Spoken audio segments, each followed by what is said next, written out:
Shubhaji? Yeah.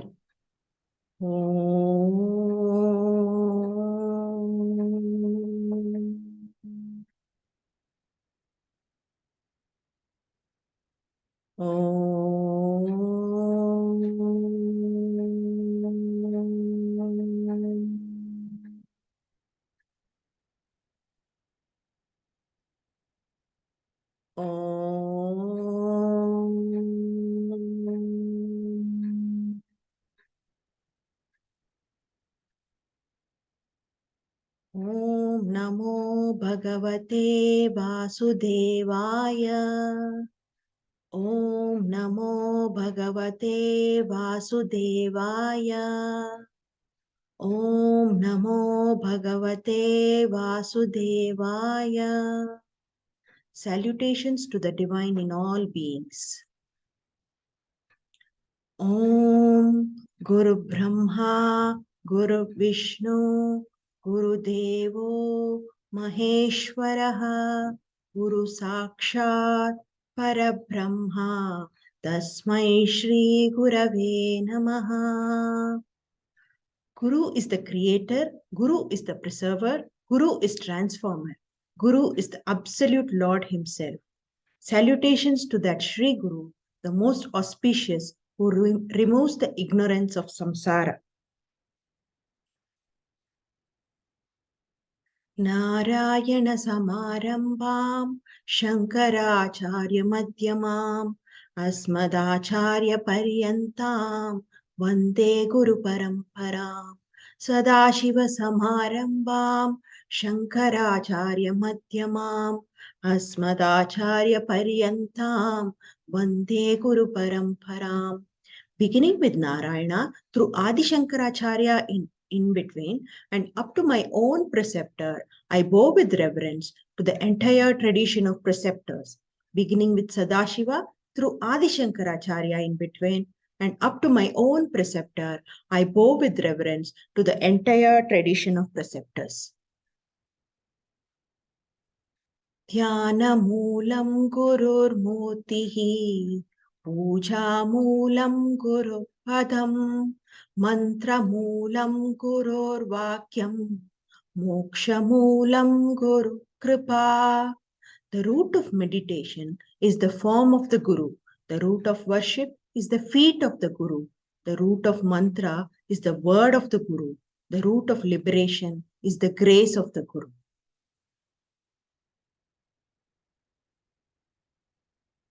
Om Bhuvasvaha Tatsavitorvarenyam Bhargo Devasya Dhimahi Dhiyo Yona Prachodayat. Om, the one pervading all three spaces, earth, space, and beyond, I meditate upon that divine light, the one who is source of light to the sun, and may that light awaken my intellect.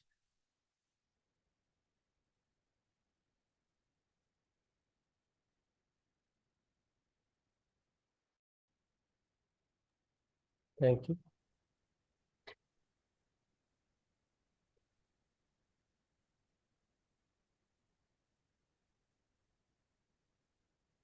So we'll start with the slow breathing session. I will keep a timer for maybe 6 minutes, and we will end the breathing with a staying with eyes closed, and send a positive message for everyone to the next session. Okay.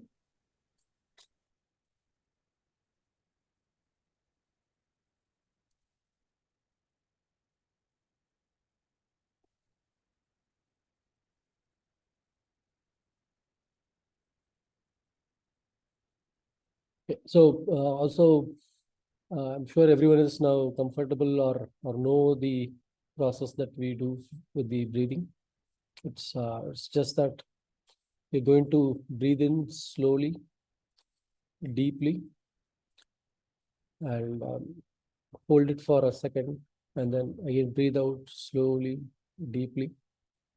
As we do it, our breathing, like for a minute, it will come down to maybe 4 counts. And we'll do this for 6 minutes. And by that time, the mind will be in a restful state, and we should be tuned to receive the message that will follow the breathing session. Okay, let's start with that. Now, please close your eyes. Sit comfortably with your back erect,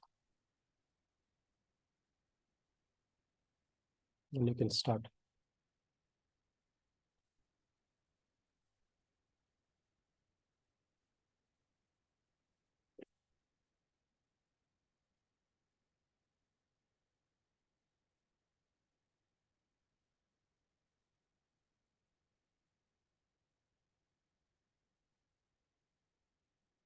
As you breathe in, your stomach belly will be fully out. And as you breathe out completely, the belly should go fully in.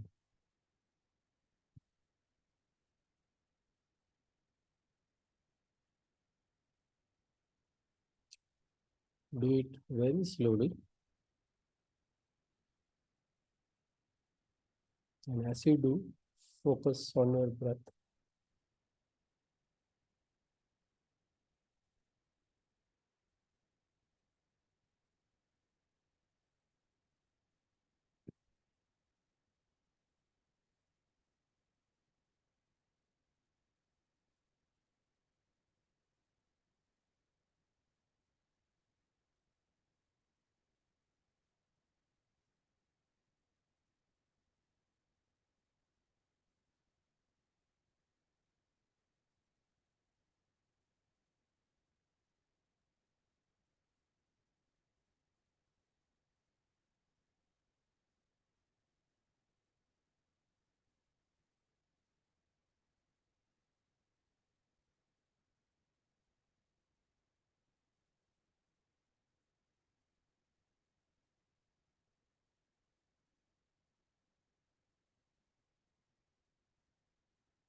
You can come back to normal breathing. Stay with your eyes closed. In this restful state, mind is like a clean slate, and we will write positive message. Let's wish for ourselves and let's send a positive message for everyone. And say, I'm a happy, healthy, peaceful, energetic, kind, loving being at all times.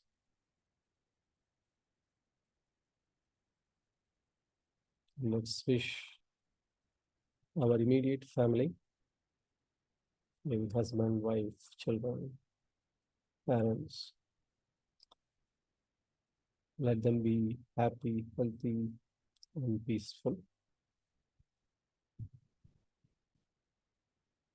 Let's extend our wish to our immediate relatives, parents, in-laws, uncle, aunt. Let them be happy, healthy, and peaceful. Let's wish our neighbors with whom we spend most of the day. Let them be happy, healthy, and peaceful. Let's wish our colleagues with whom we work. Let them be happy, healthy, and peaceful.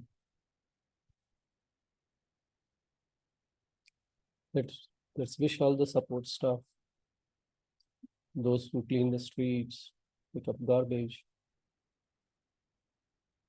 taxi drivers, vegetable vendors, groceries,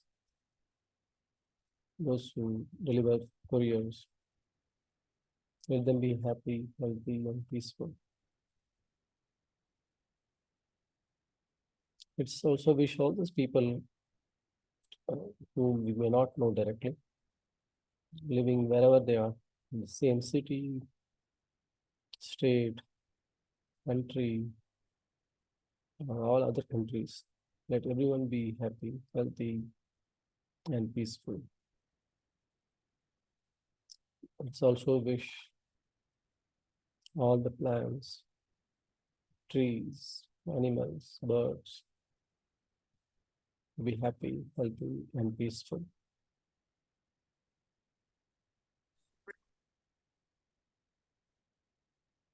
Let every being in this world be happy, healthy, and peaceful.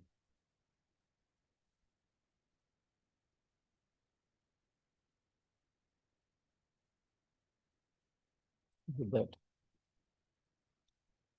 you can rub your hands, place it in your over your eyes, and slowly open your eyes by looking at the palm.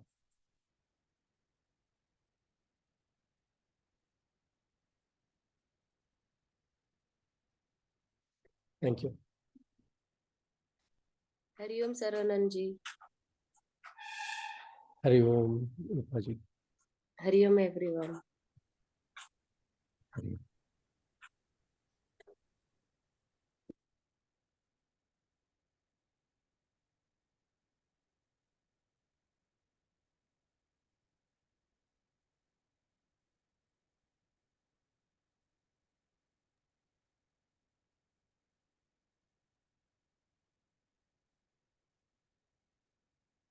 Vijayji,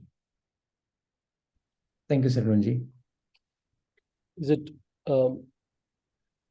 I can move the slides as you want, or Yeah. I can give you control? So, just to give a quick recap. So, in the last session, before we chanted, we looked at why it is important to chant. So today, let us do a couple of very small experiments that will also help you go a little more deeper into how scientifically and beautifully Sanskrit is created. and then we will begin the chanting, the shloka chanting for today. So if you can please go to the next slide, Sarananji. So let us first of all see this picture. So what you see in this picture is there are certain Sanskrit alphabets. So as we discussed in the last session, what is any alphabet? It is first of all Shabda. Fundamentally, even before Shabda, which is sound, even before Shabda, it is Nada, which is nothing but vibration. So it's the vibration. And how does it arise? So from within you. So from a silence, the vibration, and from that vibration, it converts into sound. And then what you are seeing is only a written format of that vibration. So A is not like the way, it's written. So fundamentally, it is as a symbol for the nada called A, right? So like that, you can see that there are about 5 nadas here. A, E, Ru, Lru, and U. So you all may know from your elementary physics, there is something called as resonance.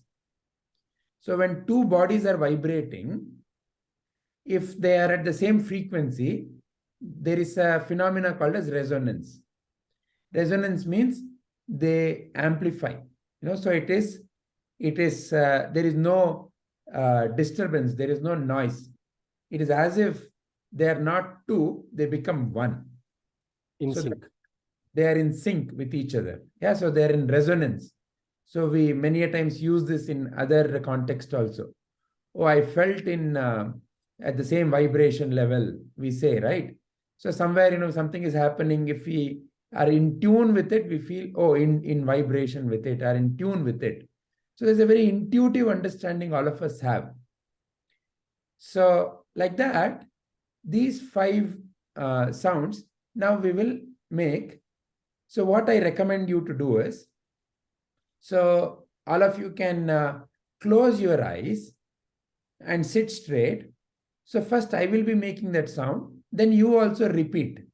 So, just as an example, Saravananji, you can keep your mic unmuted and you can repeat. So when Saravananji is repeating, all of you can also repeat.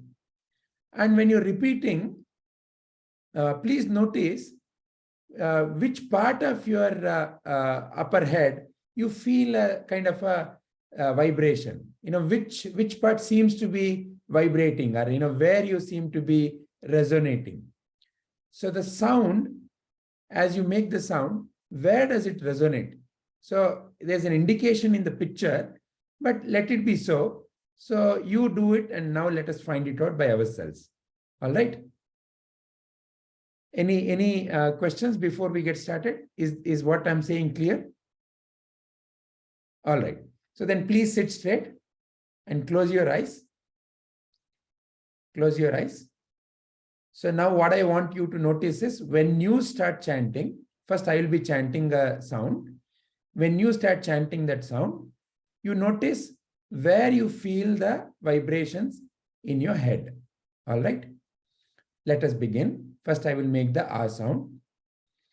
Ah.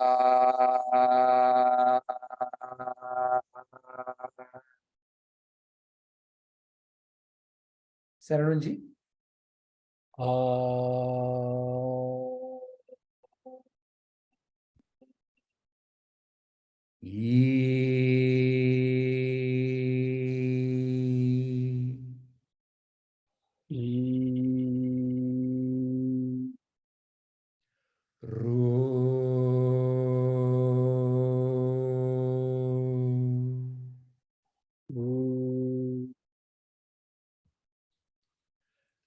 Correct? Sorry? Ru. Right? Ru. Ru. Ru. Ru. Can you repeat? Lru. L and Ilru. ru. Lru. Lru. Ilru. Ooh. Om. Now let us repeat the cycle again. Ah. Ah. E. E. Ru. Ru. Ru. Ru. Ru. Ooh. Om. One last time. Ah. Ah. E. E. Ru. Ru. Ru. Ru. Ooh. Ooh. Yeah, please open your eyes. Can you tell me what you noticed as you were chanting these sounds? I, rule, ru, oo. What is that you noticed? Ishaji, could you do it?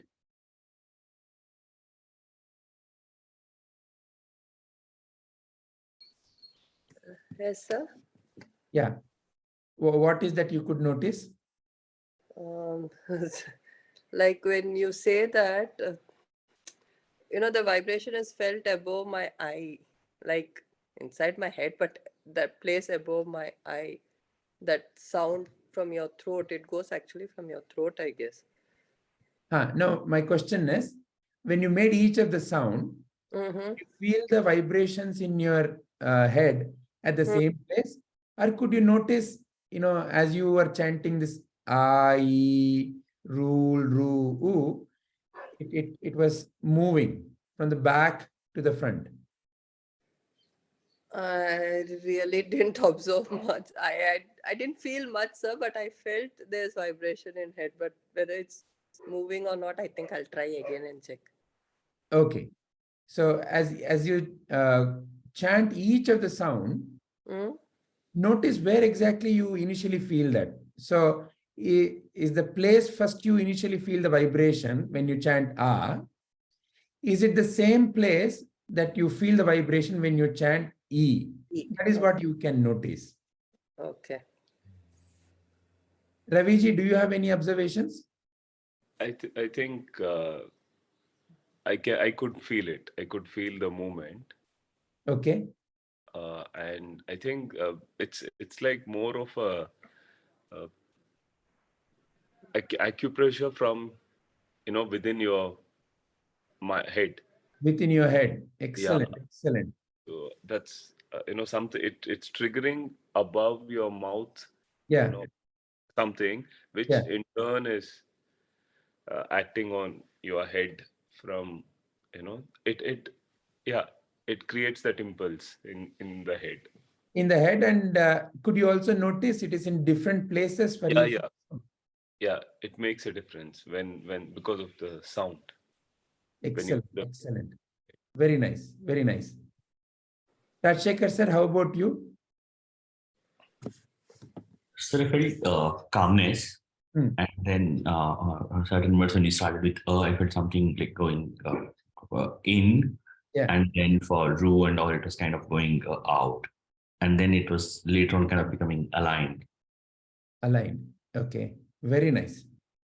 So the experiment again is to show the signs of the nada. When we chant Sanskrit sounds, they are designed to resonate different energy points in our body. So the energy points, different energy points, have different kinds of insights that they open up. See, at the end of the day, the mantra, we say it's a mantra. So we chanted Gayatri mantra. What is a mantra? So mantra in one sense is mananat trayate iti mantraha. When you contemplate, it protects you. What do you contemplate on in a mantra? You contemplate on the meaning in a mantra. So how does the meaning protect you? When the clarity of that meaning is in your mind, and when you start applying it and using it, of course, it protects you. So, for example, when you have cough or fever, you take a mantra called a medicine. So that is also mantra in that sense. So that is one level. At an energy level, mantra is to invoke and trigger specific energy points. Your body is a electrochemical magical machine. There are electrical pathways or energy pathways called as nadis, and they meet at very particular points called as chakras, and it is all through the body. And that energy system, specific trigger points, is how Sanskrit has been designed. So the combination of these nadas in specific patterns brings about certain inner opening at energy level. And it prepares the mind to receive that particular insight. So that is the fundamental aspect of this simple little experiment. There is one more little thing as a short experiment. But before we go to that, any questions on what we have discussed so far? Anybody needs any clarification or anything more to add?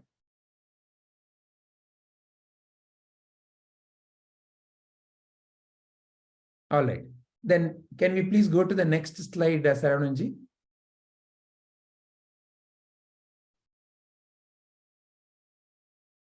Excellent. So this is another understanding you can have. So you all know, whether you know Sanskrit or not, even in your own regional language, we have swaras and vyanjanas. In any of the Indian languages, we have swaras and vyanjanas. Swaras are a, I, u, the first, yeah. And then the vyanjanas are the 5 groups. So we all know ka, kha, ga, gha, nya, cha, cha, ja, ja, nya, ta, tha, da, dha, na, then ta, tha, da, dha, na, pa, pha, ba, bha, ma. These are the 5 Vyanjana groups. So now you can do a simple experiment again. Again, you can close your eyes and you can for yourself say each of the groups and notice from where that sound is emerging, a group of sound. So when you're saying ka, kha, ga, gha, nya, and then when you're saying, say, ta, tha, da, dha, na, are they all coming from the same place in the mouth? From where they start? So please start noticing. So let us do that now. All of you can sit straight and close your eyes. And let's begin with the Ka Vyanjana group. It's called as Kantya. So in Sanskrit, each of the groups have a name. So it's Kantya, Talavya, Dantya, Murdhanya, and Oshtya. You can see it on the screen also. So let's begin with Ka Kha. Ka Kha, Ga Gha, Nya. Then Cha Cha, Ja Ja, Nya. Ta Tha, Da Dha, Na. Ta Tha, Da Dha, Na. Pa Pha, Ba Bha, Ma. if you feel you need to notice a little more, you can take one more round. One more round you can do by yourself.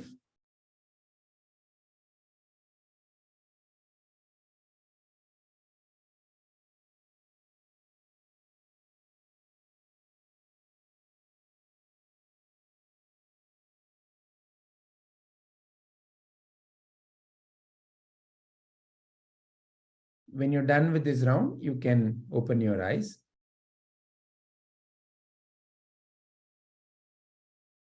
Could you notice what the picture is showing? That the ka or the kantya group, ka, kha, ga, gha, that group is emerging from the back of the throat. Could you notice that? Anybody? Yeah, it's very clear. Yeah. Ashwini ji, Isha ji, Ravi ji, Rajshekhar ji. Then the next one, cha, cha. Could you notice it is slightly ahead? Yep. Yeah. And then ta, tha. Can you notice your tongue is hitting the same place on your palate, upper palate? Tha, tha, da, dha, na. Could you notice that? Your tongue is hitting. Yeah, till then the tongue is not hitting the upper palate, right? Could you notice that? Yep.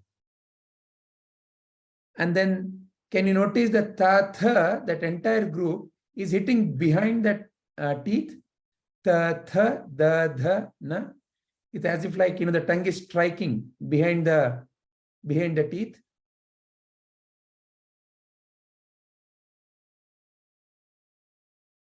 Can you notice that? And also the pa, pa, can you notice only that one is where your two lips are touching each other. Till then your two lips are not touching each other. Only in the pa, pa, ba, ba, ma, to make that sound, you have to bring your lips together.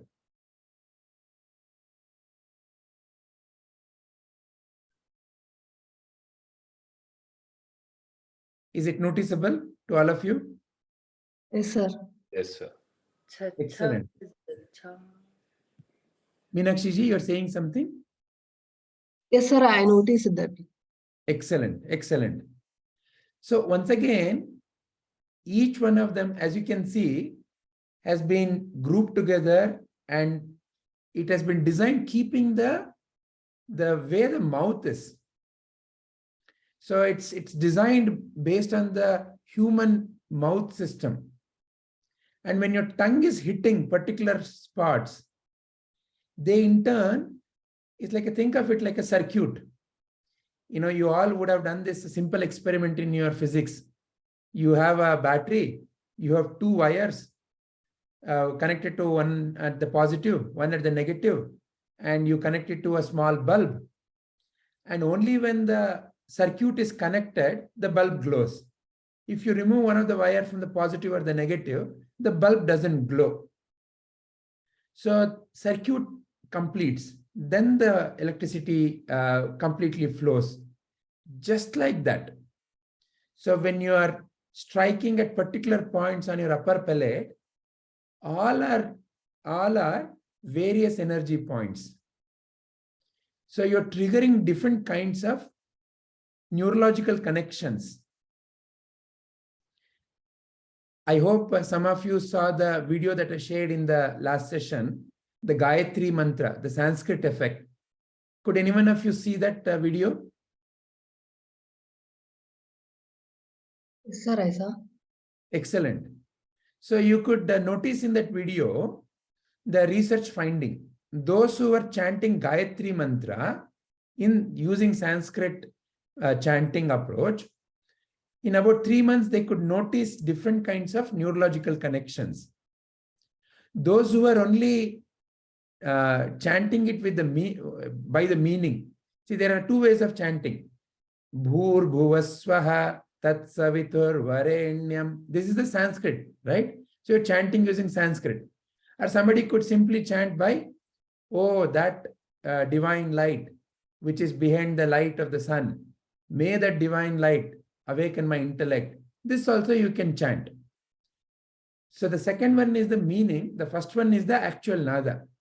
So what they have figured out through that scientific study is that the ones who were chanting the actual mantra in Sanskrit, they had a different neurological connection by the end of that research period, by about 3 months or so.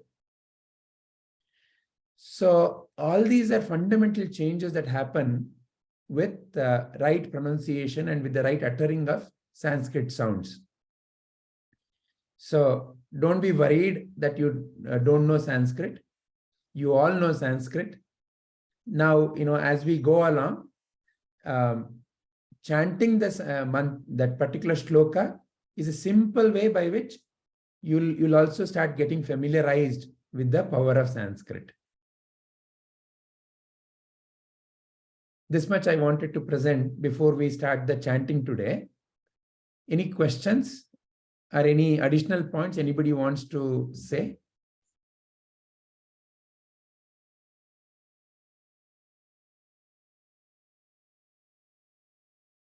All right. If there are none, over to Saravanan and Subhaji.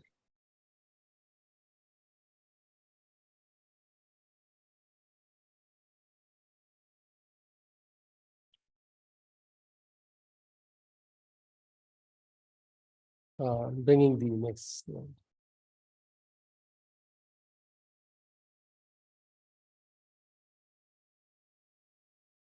Vijayji, do you want the next slide? I see there are a few more. No, not today. Not today. Okay.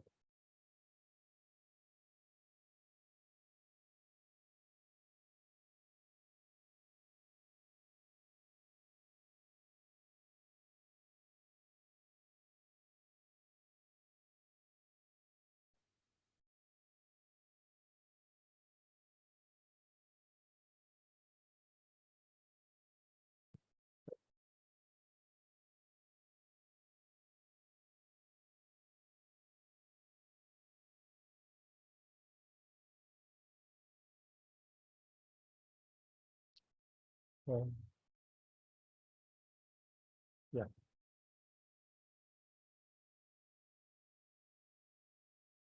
It's not coming up.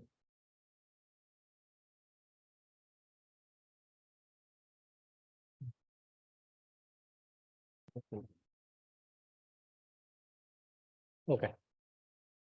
So we'll move to the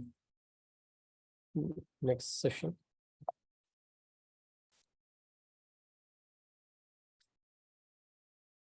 Yeah. This is the third shloka, right? Yeah. Yeah. Please, Subhaji, go ahead. Yeah. Prapanna paarijaataaya स्तोत्रवेत्रैकपाणये ज्ञानमुद्राय कृष्णाय गीतामृतदुहे नमः. I repeat. Prapanna parijata. Yeah. Sorry for interrupting. Yeah. You can invite somebody who's interested to chant after you. Sir, yeah. मैं करूंगी. Sure, Meenakshi ji. Yeah. You can repeat after me. Okay. Okay. Yeah. Prapanna parijataya. प्रपन्न पारिजाताय स्तोत्रवेत्रैकपाणये स्तोत्रवैत्रैकपाणये ज्ञानमुद्राय कृष्णाय ज्ञानमुद्राय कृष्णाय गीतामृतदुहे नमः. गीतामृतदुहे नमः. We'll say that again. Oh, okay. Yeah. Prapanna parijataya.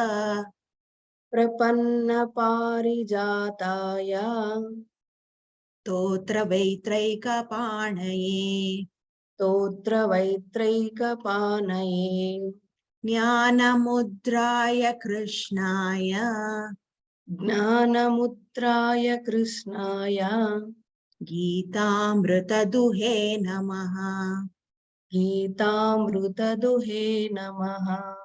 Excellent, Meelakshi ji. Thank you. Salutations to Krishna, the bestower of all desires of the desirees, the holder of cane to herd the cattle, and also Jnana Mudra, the milker of the elixir of the Bhagavad Gita. Thank you. Also, anyone else wants to repeat chanting?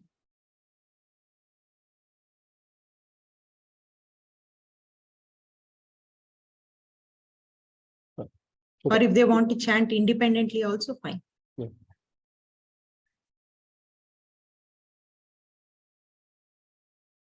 Okay. Not, yeah, we can go into the Contemplation. contemplation. Who wants to start?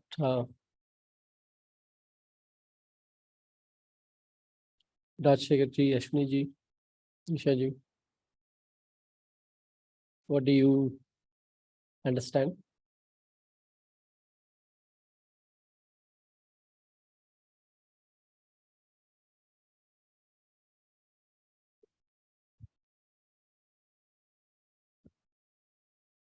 I can start with my Yeah. understanding of. So we are saluting Krishna and saying that he is the bestower of all of the desires. So he has all the knowledge in mind, playing that common role of holding the head to the cattle. And I think the metaphor is used here as the milker, that in a way indicates that he has everything within him, the entire the message which is put in the Bhagavad Gita when asked. I think the way I'm looking at it is like both the questions that itself can be termed as a desire to know the answer. So he is giving all the answers or meeting all the desires. Yeah.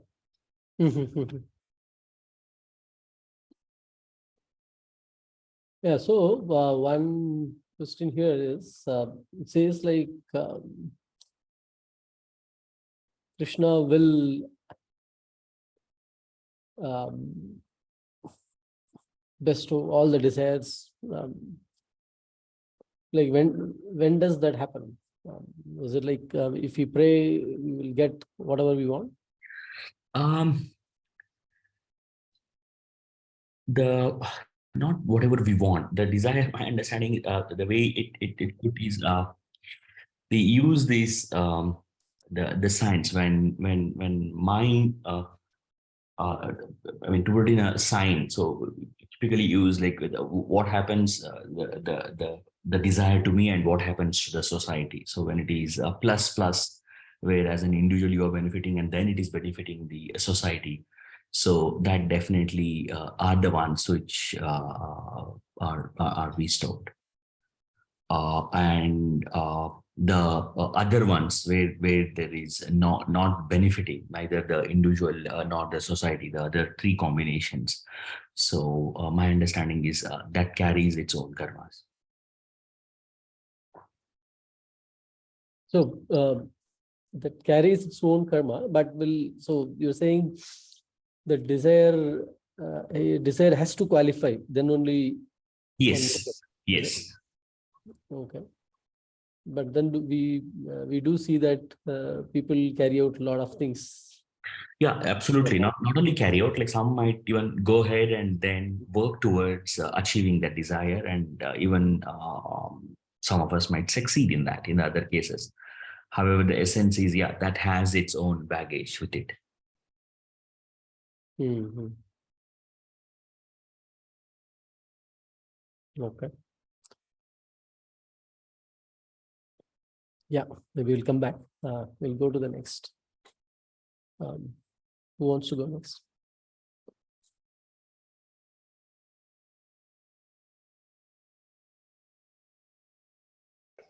Okay.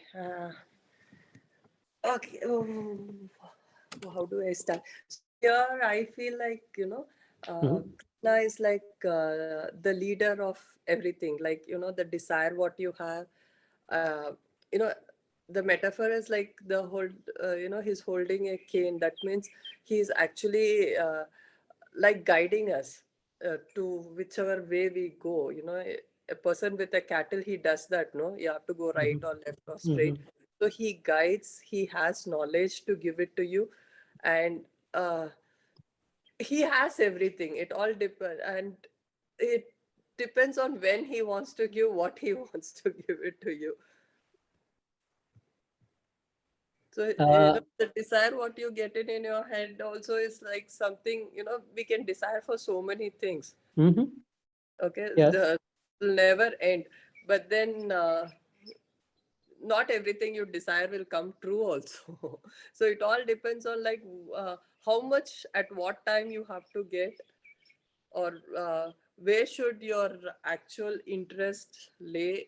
That path will be set by, in this reference, it's Krishna. Okay, so you feel like he decides everything, not not you or me. No, he gives us a chance to decide, but then he helps us uh, moving that path. I feel like that it's end of the day, we choose, right? In case we get something wrong, the path we choose, but yeah, the he helps us choose the right direction. Like he leads us towards the right direction, but if you're adamant, you will go to the wrong direction only. Okay. So, okay, the question again is, so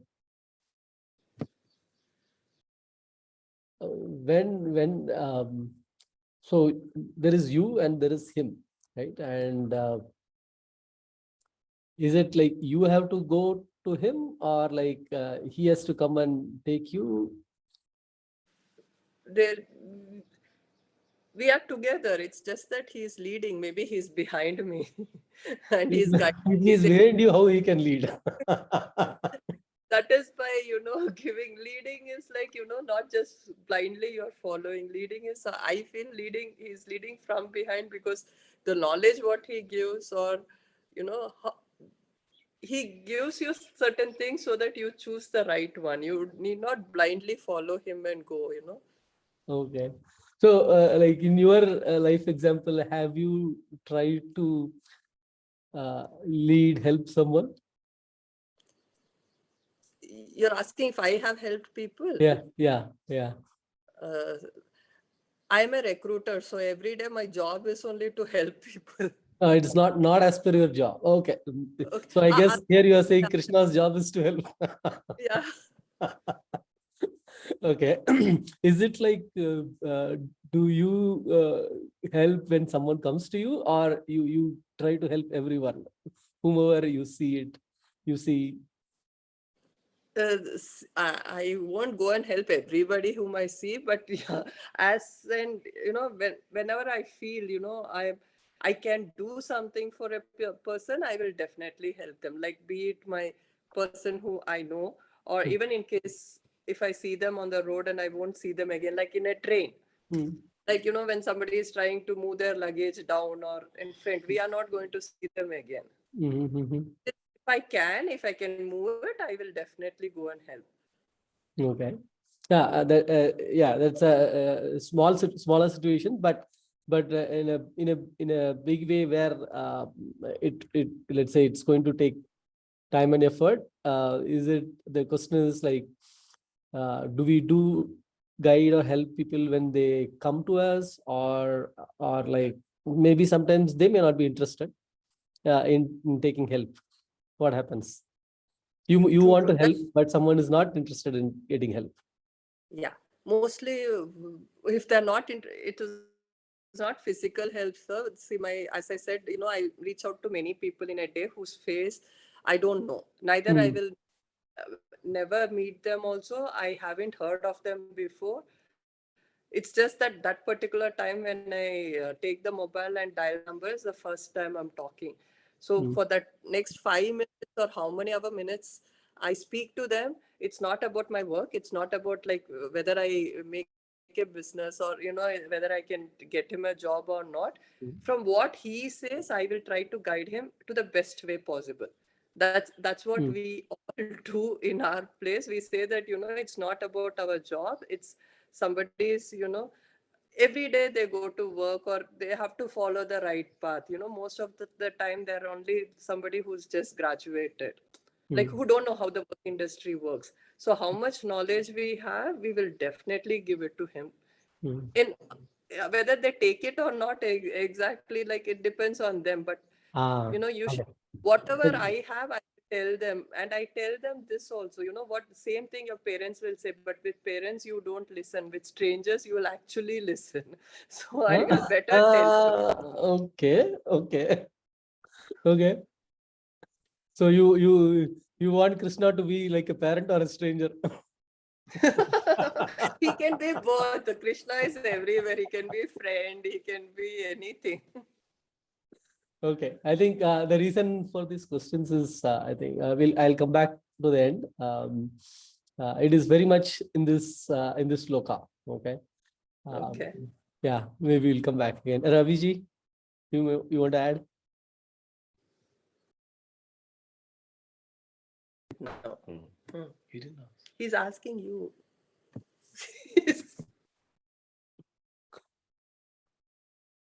You already What? got into the thought trying to figure out. So the question is about when will, the shloka says Krishna will give whatever you want, right? So is it like any desire, and is there will you get any desire from him, and like he will always give? Then nobody should have any problem in the world, right? Because you just get up and say like, give me this, give me that. Every day we keep asking, and let's say we keep getting. What happens? I think from the shloka, what I understand is, with the help of Bhagavad Gita, is what you desire for, with when probably, when he says you learn Bhagavad Gita, and then you desire for something, then I think first he's guiding you towards Bhagavad Gita, like a herd, and then you learn, and then your desires will be fulfilled. When you learn Bhagavad Gita, your desires will be as per Bhagavad Gita, and then you can ask. I understood that. Okay, but not everyone comes to know of Bhagavad Gita right away. At different age, people will come to know, but desires are there almost from the time you get your consciousness, right? You start thinking like, I am there. Then you desire for maybe a chocolate as you are a kid, for a toy. The desires are always there, right? So easy teaching us, when he says herd of cattle, when he's guiding, probably he's teaching towards Bhagavad Gita, basics. That I mean, from this verse, I understand that. Because you see the term Bhagavad Gita, you think. Yeah, I mean, it's like, I'm relating to the desire and the Jnana Mudra, and then Bhagavad Gita. So or maybe let's say if the term is not there, then if I ask you like, what does one desire for usually? Maybe then he'll guide our conscious. Yeah. So the question is like, usually what does one desire? What do people desire for? Okay. I mean, there's no limit. There's no limit. Okay. No limit. Okay. Yeah. But is it going towards something? Let's say, like, for example, you can just name it. Today, what do you desire for? Yeah. I mean, probably, if you are living, that itself is a big achievement. Okay. Okay. Okay. That itself we should be thankful. Okay. So, Then okay. Mm-hmm. if you're breathing, that itself is a big thing, actually. Okay. Then you can do anything and you can Okay. go on. So that you used to experience and okay. Maybe that alone itself will be actually a good exercise someday to do. Starting with living. Why am I living then? The next Yeah. question. Right. So what is that by living? What is that I'm desiring? Right. Usually you can keep going. Right. Build up on this and see like where it's leading to. I think the biggest thing will be like if you know the purpose of your life, that itself is the biggest achievement in life, actually. Perfect. You nailed it then. Yeah. That will give you the right direction, and I guess that is coming as well. Yeah. In this, right? Yeah. I think you got very close to the answer here. We'll come back again then. Meenakshi ji?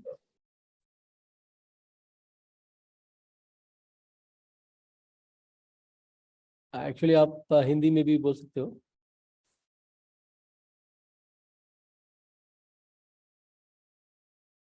If not, maybe then yeah. I will give my view, right? So here first thing they're saying salutations to Krishna, who can give all the desires, right? And the way I see it is first, how do you even seek? And that's where the picture comes. Sorry, Sarvananji. I think Yes. Meenakshi ji unmuted herself. हाँ जी, Meenakshi ji? इसमें मुझे समझ में आया, भगवान तो सबको देखते रहते हैं, करेक्ट. ठीक है. उसमें हमारा ये है कि हम लोग जो अच्छा काम करना या बुरा काम करना वो हमारे ऊपर ही डिपेंड करता है. हम लोग अच्छा किया तो अच्छा कर्म बोलते हैं ना. जब अच्छा कर्म बोलते, अच्छा कर्म किया तो मैं कैसे एक्सप्लेन करूं, समझ में नहीं आ रहा है. ओके. अच्छा काम अच्छा करना है, फिर भगवान के ऊपर हम लोग रिजल्ट छोड़ना है बस. Okay, that's fine. या कर्म योगा में ऐसा बोलते हैं. या बट इधर डिजायर, क्या चाहते हो? क्या चाहते हैं, एक है एंड हर दिन आपको सब कुछ मिल रहा है?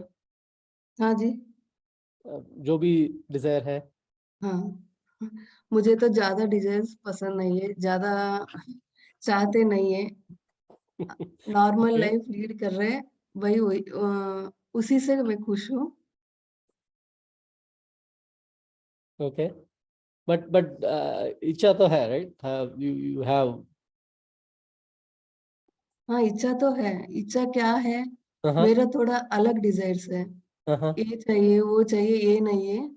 जितना हेल्प करे सोसाइटी को, सोसाइटी को छोड़ दीजिए, सोसाइटी लोगों को करने के लिए बहुत ज्यादा लोग हैं.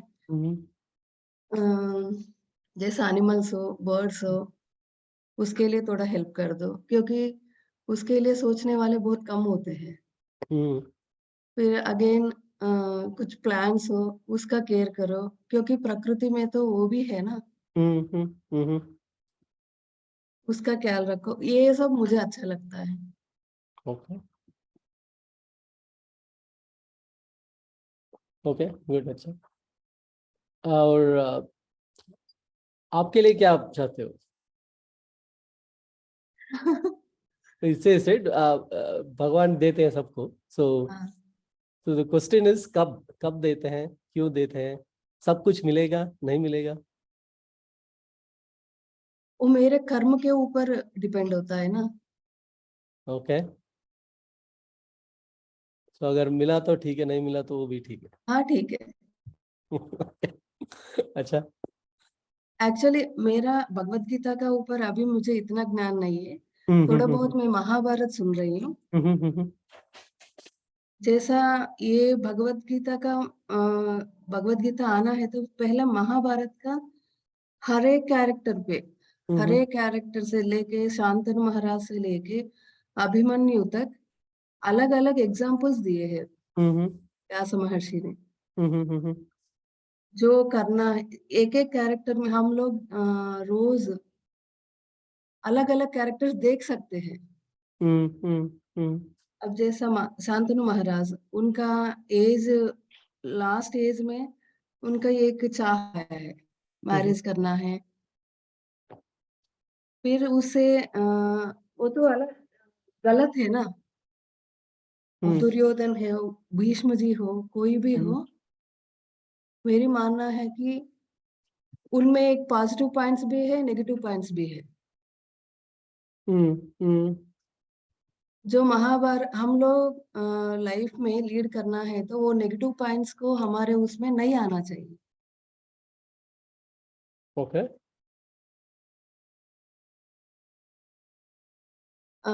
एग्जाम्पल धृतराष्ट्र उनको पता है कि उनके बच्चे गलत कर रहे हैं, फिर भी वो बच्चों का साथ देते हैं।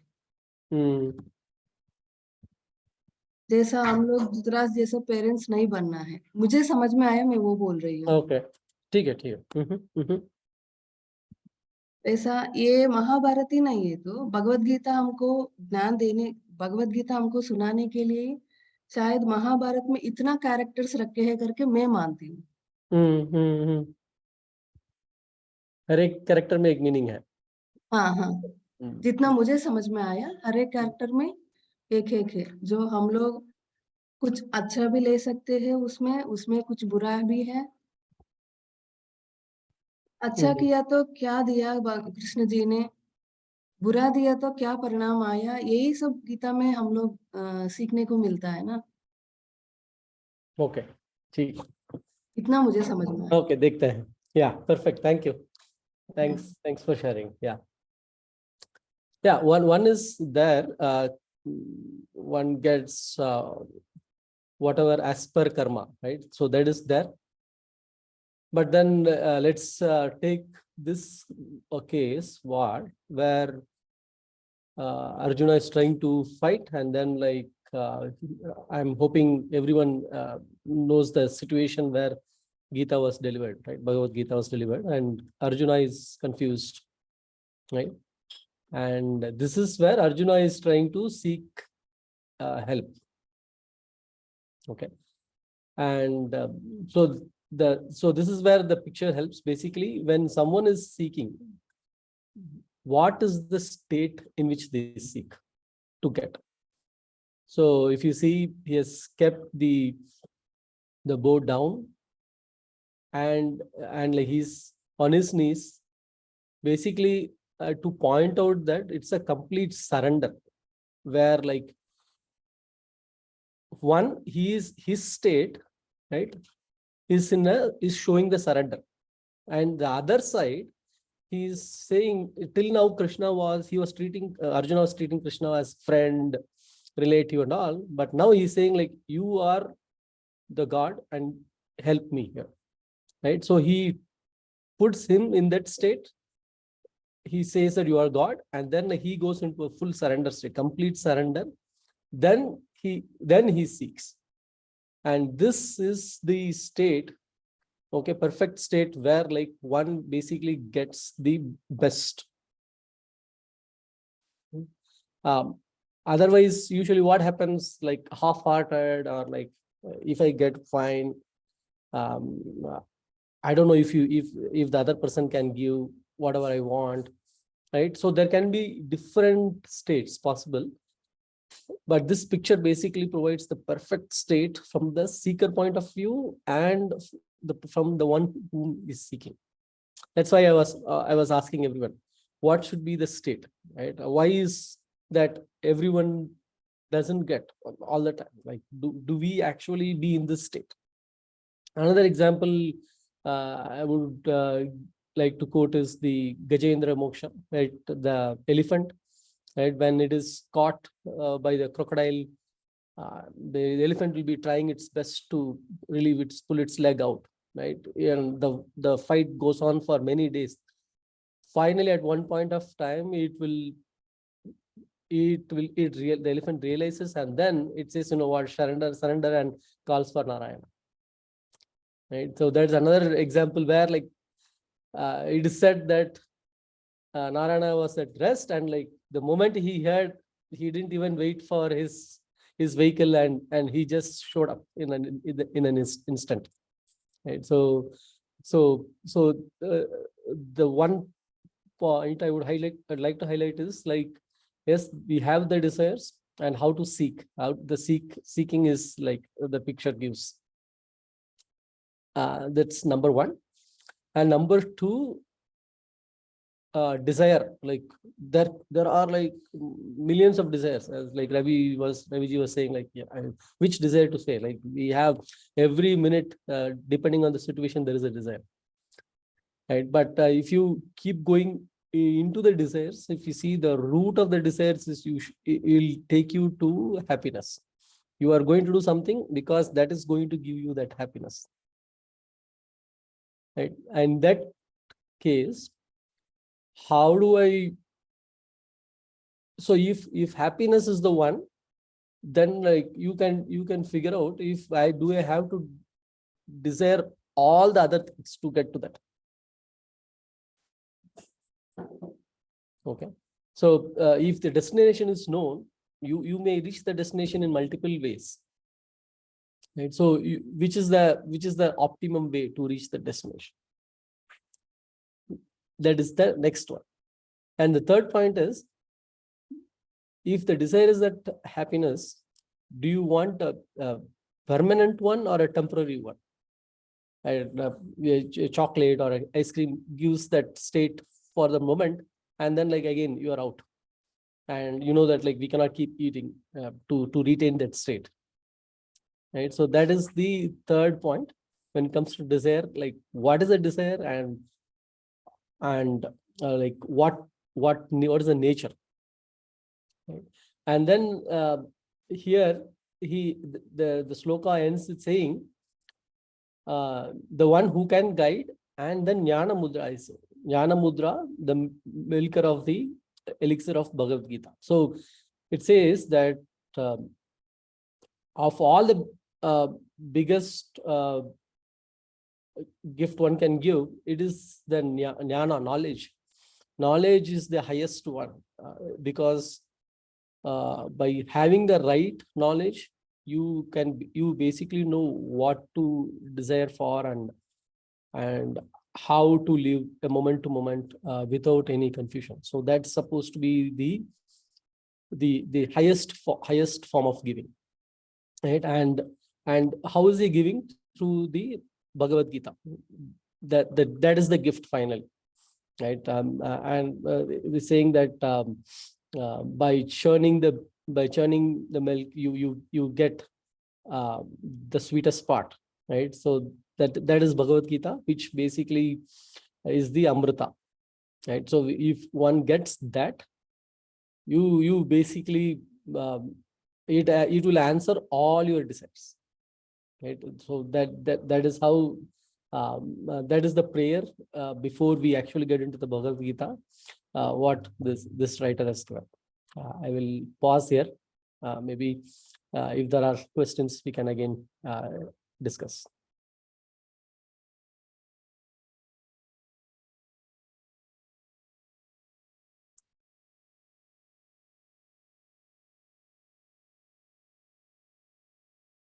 Rajshekhar ji, Isha ji, Ravi ji, Meenakshi ji.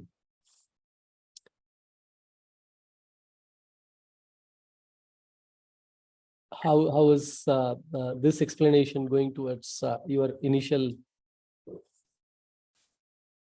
understanding? Let's give another perspective to that, sir. So this definitely helps.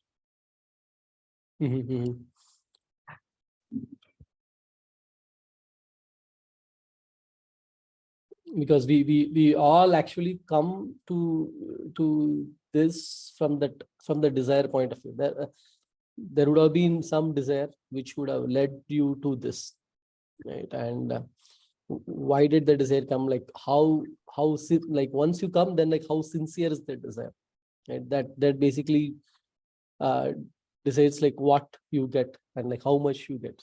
In one of the videos, I think it was it was Vijayji asking Prabhuji on different people come, but not everyone, and the teaching is the same, but not everyone gets it in the same way. And the answer that was given was, it depends on the vessel that you carry with. You carry a small vessel, you get limited, and if you carry a big vessel, you get a lot more, right? So it is up to you on like the people who are coming on, like what do you carry with you to receive.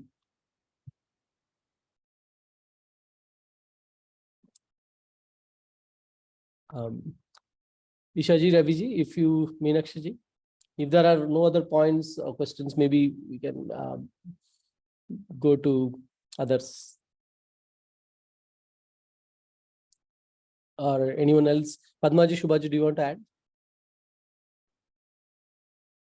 anything?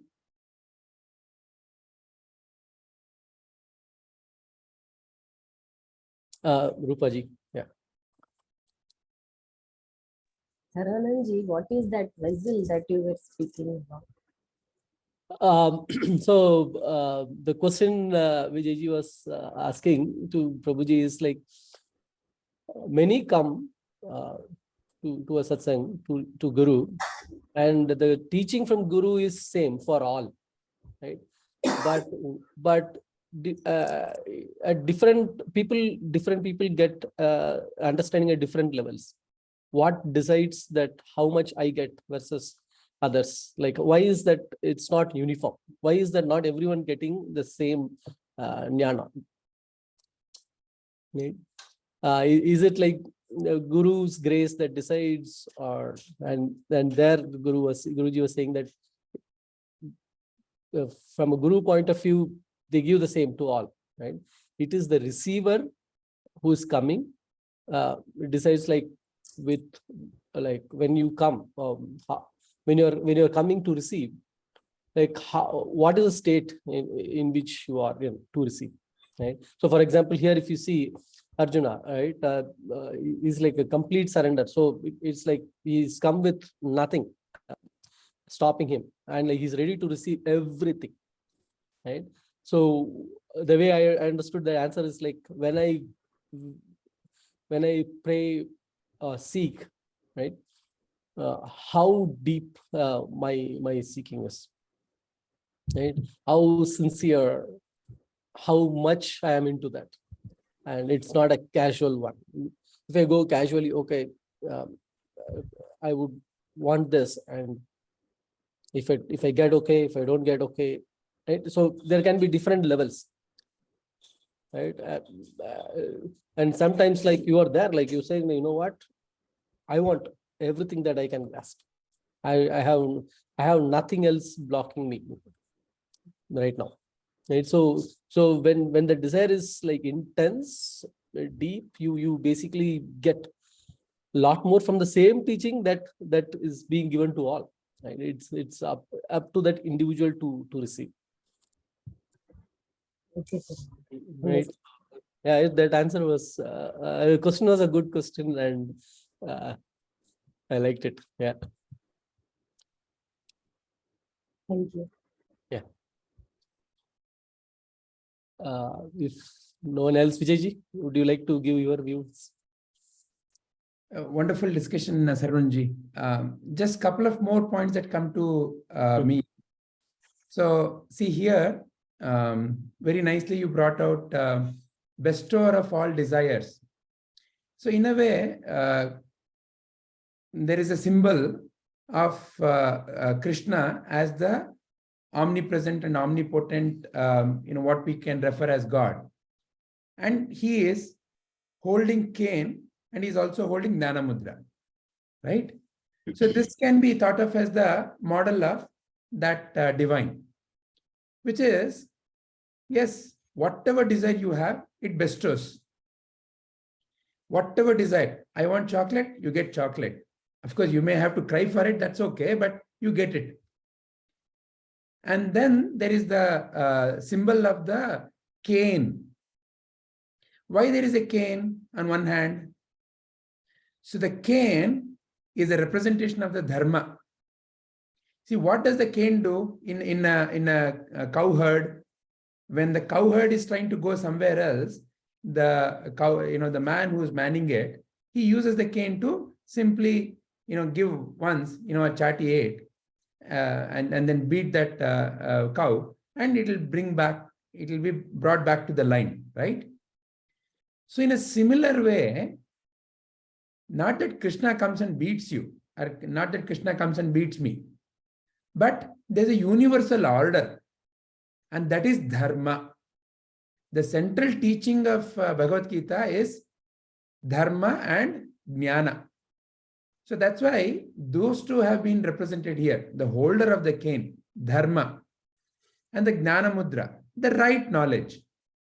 Now, when the cow, that is me or you, when I receive the right knowledge, then of course that dharma will be in tune with dharma. Then that chati will not be beating me. I am not going to be afraid of the chati because I know I'm walking in the line. But when I go out of the line, that naturally comes. So it is not the model of a punisher. It is, dharma means what? A universal order. Dharanat trayate iti dharmaha. That which protects you by conduct. The way you conduct, how you are protected. So if, let's say, you go to somebody and you yell at somebody, what is that you will receive? You will also receive yelling, most probably. Depends upon who you are yelling at.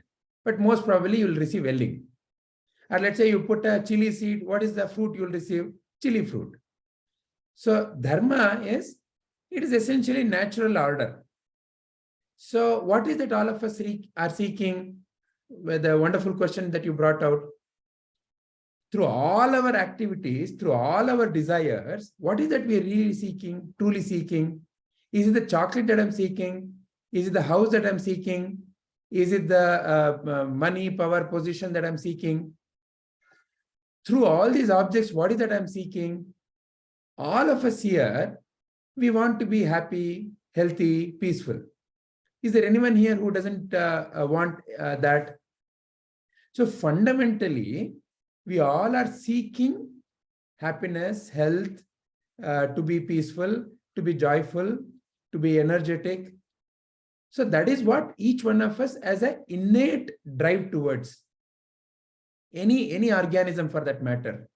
Any organism for that matter avoids pain and moves towards something called as a pleasure. So that's the natural tendency in each one.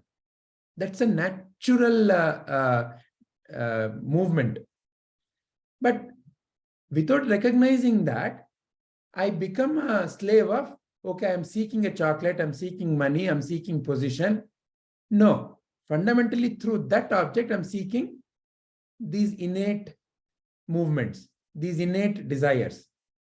So there's a natural tendency to move towards that. So therefore, the model of the cane.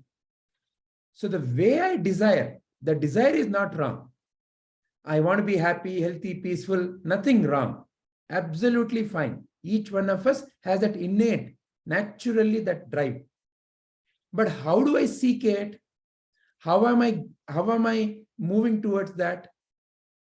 That is where the idea of the cane, that is where the dharma is. If I'm in tune with dharma,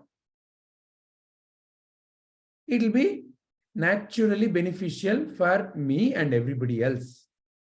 If I'm out of tune with dharma, then it will naturally be that cane that comes and hits me. So Krishna, as this omnipresent model, Krishna, therefore, is holding that cane. Not that he has a desire to beat me, but that is the way it is. If I eat too much of sugar, I can spoil my teeth, I can spoil my stomach. It's not that, he cursed upon me that eat sugar. I did not realize, or I did not understand the value of how much I should eat and when to eat. So therefore, I got into the trouble. So how much I should eat, when to eat, what not to eat, that is jnana. I have to realize that jnana. Then only I will be in line, isn't it? Like that, the fundamental seeking each one of us have is happiness, pleasure, peace, health. How do we get what you pointed at, which is, how do we get an everlasting happiness? How do we get an everlasting peace? How do we get an everlasting health? Because with that, then there is no more going to be seeking, right? So how do I get an everlasting? I have 100 rupees in the bank. That is not sufficient for my life. If I happen to find a treasure, which is already $1 billion rupees or $1 billion, then, oh, my job is done for the time being, right? So like that, what is that treasure which is everlasting? So Krishna is giving us that jnana also. Jnana mudra. Our Shubhaji shared a wonderful image in the group about what is jnana mudra. So as we go further in the Bhagavad Gita, it is that main aspect represented as jnana mudra that we will be dwelling deeper. Is it possible to bring up that image? In the WhatsApp group she had shared.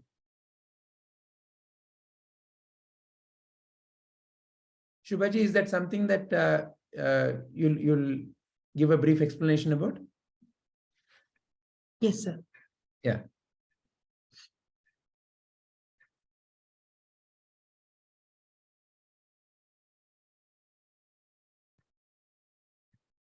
Yeah, the 3 fingers here, which we keep like this, the 3 fingers represents waking state, dream states, deep sleep state. It can also represent Rajasic, Tamasic, and Sattva gunas, and it can also represent our 3 bodies, like causal body, subtle body, gross body. So when we as Jivatma merge with Paramatma, it becomes a whole, which is like a Purnatva. When it's a circle, there is no end. So we merge with God. And this is what is represented in this Chin Mudra, which we keep when we do the meditation. So the Krishna, which is referred to here, is our intellect.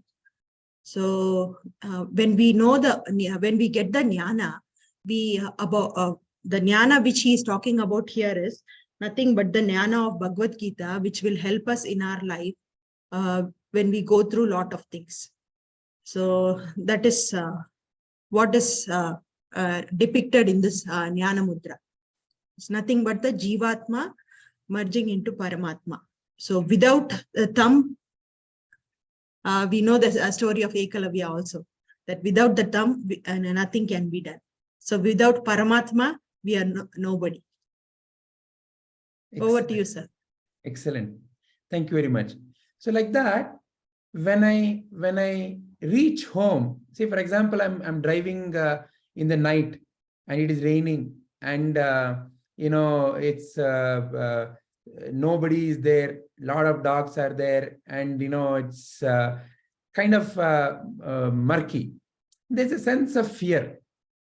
But now let's say I reach home, I reach the comfort of the home, very warm, and so my family members are there, come, and they give me a towel, and then they give you little warm milk or whatever, right? How do you feel? Nice. Okay, now I feel safe, right? So like that, when do I end my seeking? When I've reached home.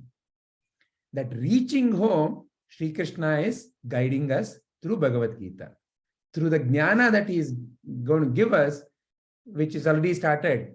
So is guiding us to reach our eternal nature. And as long as we are reaching there, the concept of reaching, right? So there is a seeking. So there is a concept of a seeker. Who is a seeker? Seeking something. What is he seeking? Some knowledge or something, right? That's what a seeker is.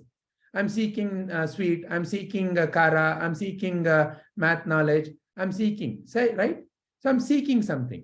So what are we seeking in Bhagavad Gita? We are seeking that essential, eternal happiness, essential and eternal peace, everlasting. So when we find it, how do we find it? By realizing the jnana. So therefore here, Sri Krishna is represented to hold the cane, and that is dharma, the symbol of the dharma, and Chinmudra, which is the symbol of the jnana. When I realize, then I will naturally be in tune with dharma. Jnana and dharma are not opposite.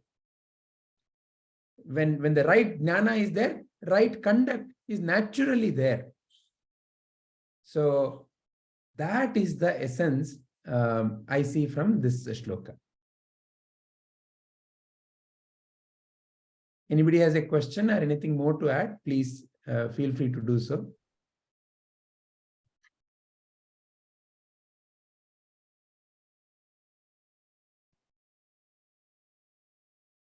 Good.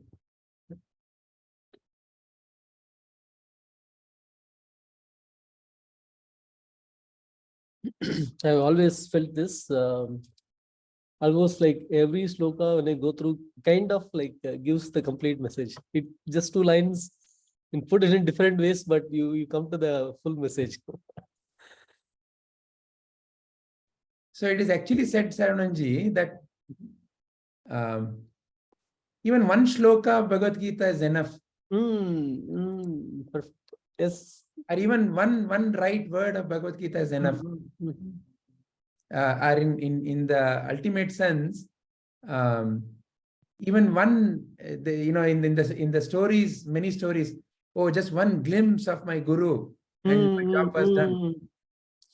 Yeah, So, I think like rightly said, it all depends upon how I am prepared. State of the receiver. Agree. Yeah.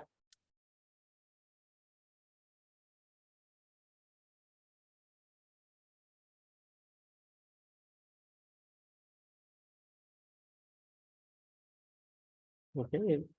Any other questions related to this sloka or outside this sloka as well?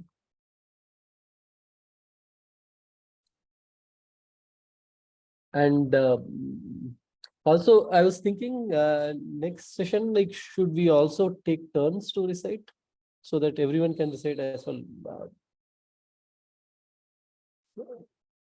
What do you think, Shubhaji and others, Ishaji, Rashekharji?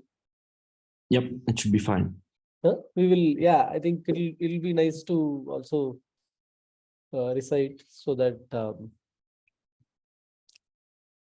as Vijayji talked about today, when we recite, that has a different effect, right? Listening is one, and reciting Sanskrit also it gives a different effect, and that's very unique. Only you get it through reciting. I started learning all from Vijayji's class only, and I have to say, like, I do enjoy those sounds it creates for some reason. I don't know why and how, but I enjoy those sounds. I've always felt like it creates that.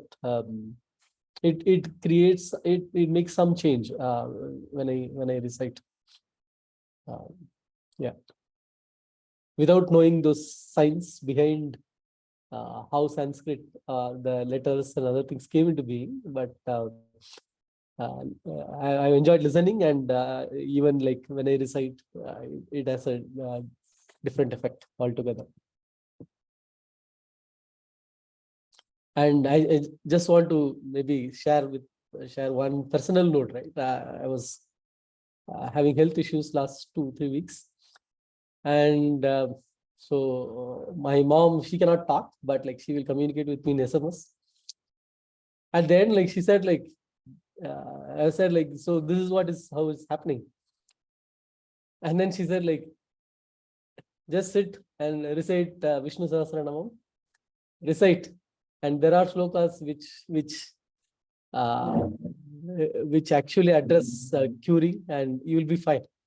And I think that was like maybe like the one day before, and it may be I would say like it had a good effect. I actually I didn't do it for a while, and that one note from her helped me. Yeah, so I think parents also, it's like, as you're saying, right, that Cain came from in this way. Very nice. Maybe Shubhaji, just as a help for them, the next shloka you can already once recite. That way they can also practice at home. And next week when they come, you can guide them. Yeah, just the way we did last week. Yeah. Yeah, anybody wants to volunteer can volunteer.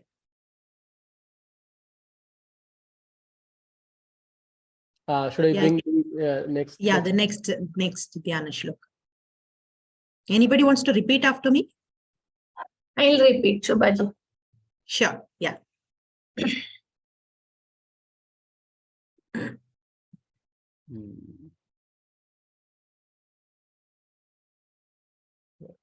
Okay.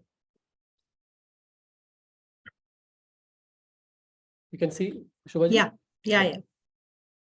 Sarvopanishado gaavo.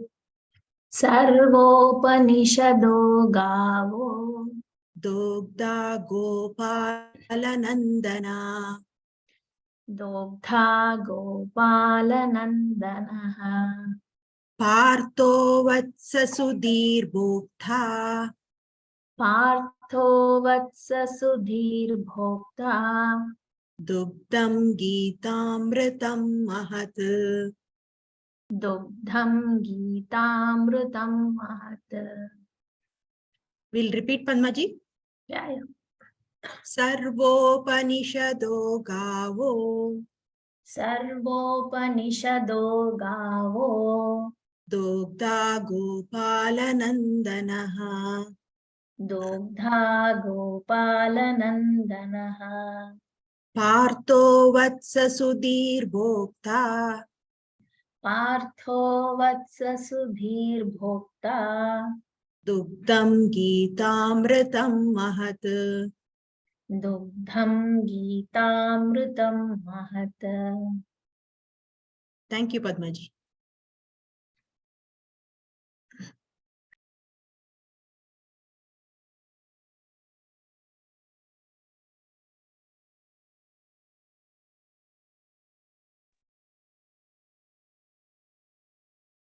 Over to you, Sarananji.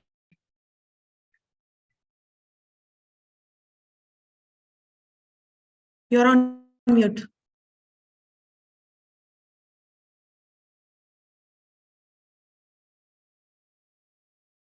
Yeah. If you're okay, then we can move to the ending prayer? Yeah, closing prayers, please. Okay.